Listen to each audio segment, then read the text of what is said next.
Okay, for today, we're going to discuss the Haworth's projection formula. This is another way of writing the structure of a monosaccharide or a carbohydrate. Okay, so last time, we discussed Fisher projection formula into which the carbon atoms are arranged in the vertical position. So either the topmost or the second carbon atom, depending on the type of monosaccharide, is positioned in a vertical manner. Okay, so it could either, for aldoses, the carbonyl group is positioned on the topmost of the vertical structure of a carbon atoms. For ketoses naman, the carbonyl group is positioned on the second carbon atom. However, nevertheless, they would still be in a vertical position, vertical orientation. Okay? Um, Pagdating naman kay Haworth, this is now a cyclic form of a monosaccharide. So this vertical position or vertical structure of a monosaccharide could actually be converted into a cyclic form. So from that vertical, pwede siyang maging cyclic. Pag sinabing cyclic, it's actually forming a closed system. However, this closed system is a heterocyclic system. Pag sinabing heterocyclic, hindi lahat ng intersections ay composed of carbon atoms. Rather, meron tayong other element, particularly oxygen, on that cyclic structure. Okay? So, for today, paano natin i-convert ang isang Fisher sa Haworth projection formula? We have certain rules to follow, but we have to remember that the formation of or the conversion of Fisher to Haworth is actually because of the intramolecular reactions of this hydroxyl ion. Pag sinabi natin intramolecular reactions, within the molecules itself, there are reactions of these different functional groups. So, paano magiging closed system ang isang Fisher projection dahil daw sa intramolecular reactions of this hydroxyl with the carbon atom in the carbonyl group. Okay, so the hydroxyl on the fifth carbon atom or the hydroxyl on the highest numbered chiral center will have a reaction or intramolecular reaction with the carbonyl, the C double bond O of the functional group of this particular monosaccharide. Okay, so let's convert this D-glucose structure in a Fisher form to become a Haworth structural formula. So, sabi ko kanina may mga rules to follow. So, rule number 1, let's all be reminded that all hydroxyls in the chiral center, ulitin natin, chiral center ay, for this case, we have 4, the second carbon atom, third, fourth, and fifth. So, all the hydroxyl groups on those chiral center, particularly those on the right, will be drawn in the Haworths below the ring. So, lahat daw ng nandito sa right will be below. Itong mga hydroxyl na to, nasa below ng ring. So, they would be drawn below. And those on the left, okay, so those on the left will appear above the ring. So, ito namang nasa left na mga hydroxyl sa chiral centers will be on the above of the ring. Note also that the hydroxyl ion in the highest chiral center will not follow this rule number 1.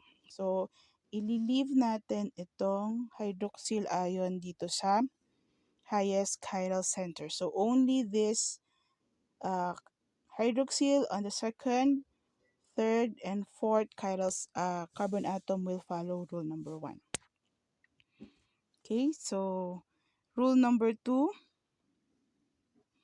the terminal carbon atom or the terminal CH2OH. Terminal, ito yon yung pinaka nasa dulo daw, will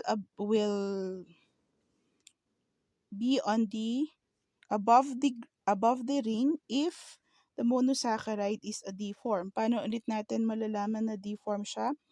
Okay, nasasabi nating D form ang isang monosaccharide if the hydroxyl ion in the highest numbered chiral center is drawn in the right side. It would be L form of a monosaccharide if it is oriented on the left. Dito naman siya.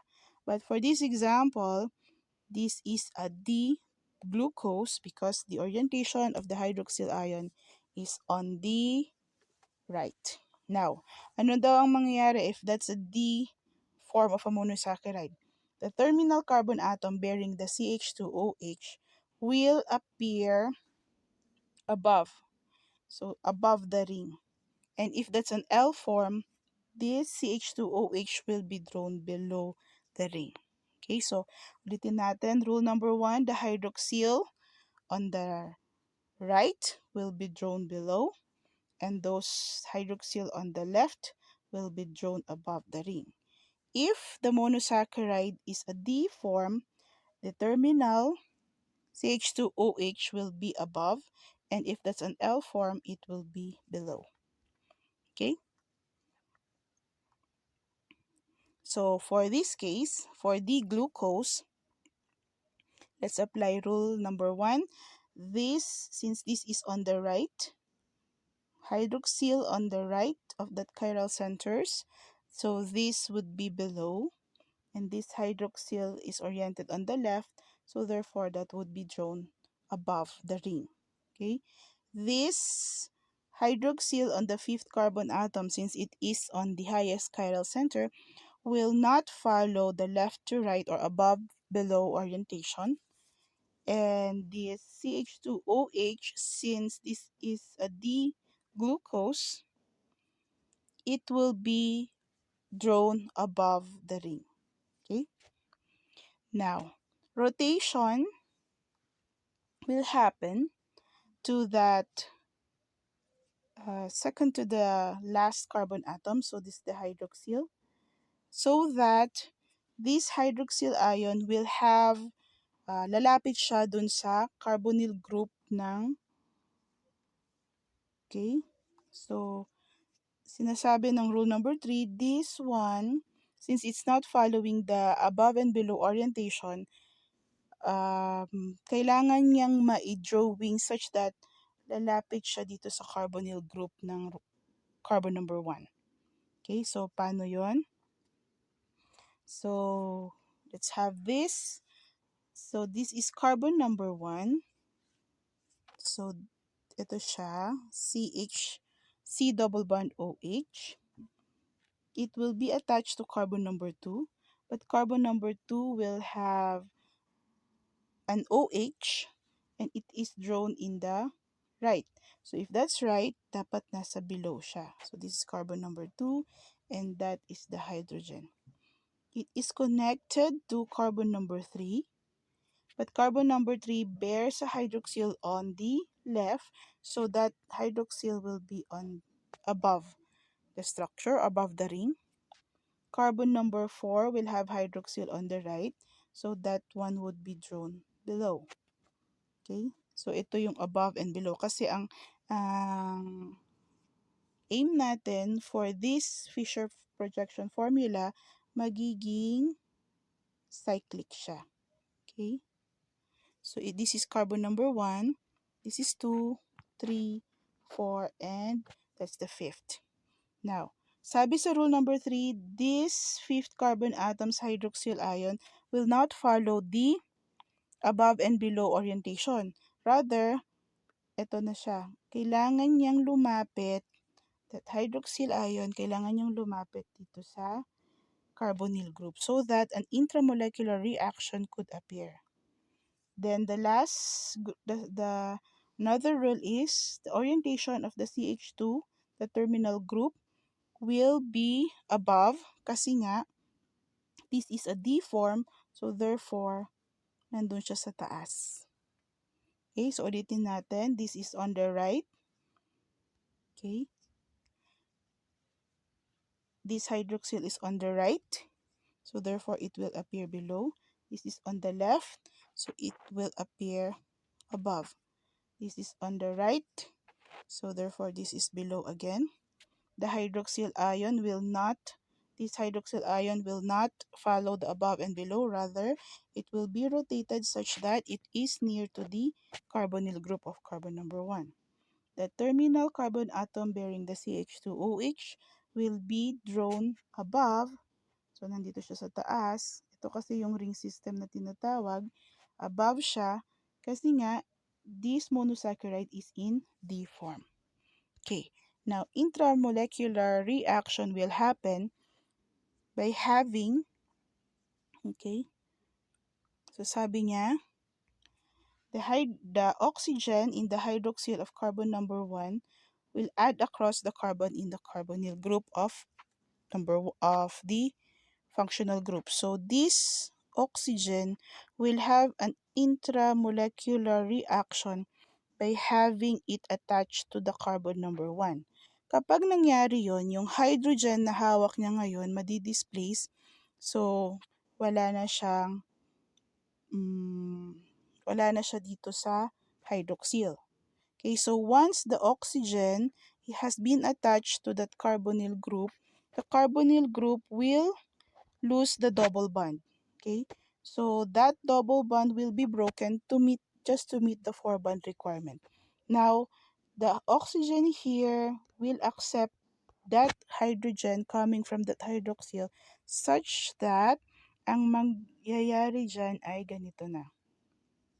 So, the hydroxyl of that carbon number 5 will be attached to the carbonyl group of that first carbon atom. However, the hydrogen previously here in the hydroxyl will be connected to the oxygen in the carbonyl group kanina. Kaya ang mangyayari, okay, so magiging ganito na ang structure.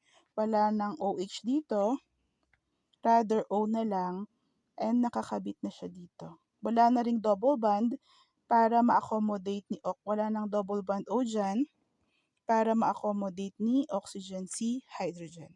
And with this, okay, ang tawag natin dito is a hemiacetal formation. Hemiacetal carbon siya if the carbon contains the hydroxyl and an OR. So, ito yung OR na yan. So, may carbon siya, meron siyang OH, tapos nakakabit pa siya sa OR. R represents the series of carbon atom here. So, that carbon number 1 is now known as the hemiacetal carbon atom. With this, formation of anomers is now created. Ang sinasabi nating anomers ay we have two kinds of anomer. It's a special type of isomer into which meron tayong tinatawag na alpha and beta anomers. Sinasabing alpha and beta, okay? So ito 'yon, yung the anomeric carbon atom is also the hemiacetal carbon atom. This is the carbon atom present in that cyclic structure of a monosaccharide into which bonded siya sa hydroxyl and an oxygen. So, nasaan siya? Si carbon number 1 eventually ang hemiacetal or anomeric carbon atom kasi meron siyang hydroxyl and then meron pang nakaband sa kanyang oxygen. This hydroxyl ion could be flipped. So, pwede siyang ma-orient above and pwede rin siyang nandito sa baba, below. Because of that orientation, okay, meron tayong two types of stereoisomers na mafo-form dito. It is the alpha and beta stereoisomers. For it to be classified as an alpha group, okay, the hydroxyl group on carbon number 1 and the terminal carbon atom CH2OH will be on the opposite side. While as for beta stereoisomers, that hydroxyl group will be on the same side compared with the terminal CH2OH. Paanong same side? Parehas silang nasa taas or parehas silang nasa baba. Pag sinabi namin namang opposite, yung isa nasa taas, yung isa nasa baba. Okay, so para ma-visualize natin, okay, for the D-glucose, once it would be converted into the Haworth structure formula, okay, pwedeng, so, etong hydroxyl ion na to could be oriented up. So, nasa taas siya ng carbon atom, ng cyclic structure, naka-drawing siya sa taas. Since the terminal CH2OH, itong last na to, ay nasa taas din, okay? So therefore, this whole structure is known to be a beta anomer. Bakit beta? Kasi nga, the terminal CH2OH and the OH on the first carbon atom are on the same side. Okay, parehas silang nasa taas. Okay? Pwede rin naman na maging alpha. Paano siya magiging alpha? Okay. So, still, nasa taas ang ating CH2OH. Bakit? Kasi ang structure natin kanina ay D-glucose. So, nasa taas siya. Because of the formation of anomers of hemiacetal, this hydroxyl ion in the carbon atom number 1 could be flipped or could be oriented up or down. Okay? And because of that orientation, alpha stereoisomers and beta stereoisomers are possible to exist. Alpha, ito ay oriented below. Ito naman ay oriented above. So, opposite side ang orientation nila. Therefore, this is an alpha anomer. For the beta isomers kanina, na-discuss natin that hydroxyl is on the top or above the ring system, and as well as the terminal CH2OH is oriented above. So therefore, they are oriented on the same side. Both are above. So therefore, they are beta isomer.